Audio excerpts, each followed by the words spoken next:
అందులో చాలా మంది ఉంటారు కాబట్టి శాతకర్ణి ఆ శాతకర్ణి వానికి ఎన్ని వైఫ్. ఇప్పుడు ఏం ఎక్స్ప్లెయిన్ చేస్తుందని అడిగితే తన భర్త యొక్క గ్రేట్నెస్. ఎవరి యొక్క గొప్పతనాన్ని ఒక ఇద్దరు పాయింట్ క్లోజా 10 కొన్నప్పుడే పోయిన తర్వాత నెక్స్ట్ ఎవరు రాజు అవ్వాలి, వాళ్ళు కొడుకు అవ్వాలి. క్వశ్చన్ అయితే ఈ క్వశ్చన్ కూడా డైరెక్ట్ బిట్టలేనన్ను. ఎవరి కాలంలో వేసింది? వేదశ్రీ సన్న ఇద్దరికి సన్నేనన్ను. మళ్ళీ అన్ని తీసుకోకండి. అదైతే ఇద్దరికి కొడుకే. ఓకేనా? అది చెప్పండి. ఫస్ట్ వన్ శాసనం పేరు.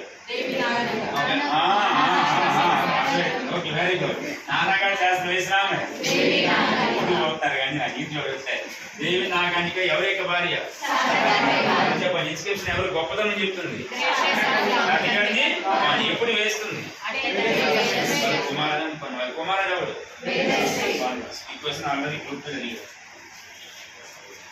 నన్ను ఫస్ట్ ఏం రాసి చెప్పండి రా.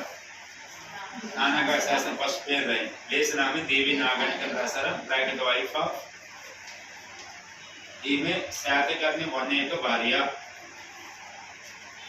వైఫ్ ఆఫ్ శాతకర్ణి 1 అని రాయింది ఫస్ట్.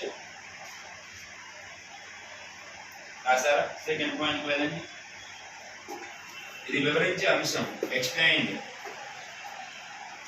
ఇది వివరించే అంశం. This inscription explained the greatness of Satakarni 1. Satakarni 1 గొప్పతనాన్ని తెలియజేస్తుంది. Explain the greatness of Satakarni 1. Next మూడో పాయింట్ చెప్పండి. ఎవరి కాలంలో వేస్తుంది చెప్పాలి. ఎవరి కాలంలో రాసుకోండి. This inscription built at Vedasri. ఈ శాసనాన్ని ఆమె వేదశ్రీ కాలంలో వేసింది. This inscription built at the time of Vedasri. చెప్పండి. వేదశ్రీ ఏమైతే దేవి నాగానికి చెప్పాలి. కుమార్ రాసుకోండి. పక్కన ఎక్స్టెండ్ చేయాలి, తగ్గించకండి, మ్యాటర్ పెంచండి. Vedashri son of Devi Naganika or Satakarni. మన ఇద్దరు పేరు నెక్స్ట్ పేరు వాడన్నాను. నెక్స్ట్ వన్ థర్డ్ వన్ రాసుకోండి. మూడో శాసనం పేరు నాసిక్. అన్నిట్లో లాస్ట్ లో ఇన్స్క్రిప్షన్ రాయినాను. నాసిక్ ఏ స్టేట్?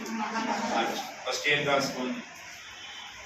ప్లేస్ నామే గౌతమి బాలశ్రీ. ప్లేస్ నామ పేరు రాసుకోండి. గౌతమి బాలశ్రీ.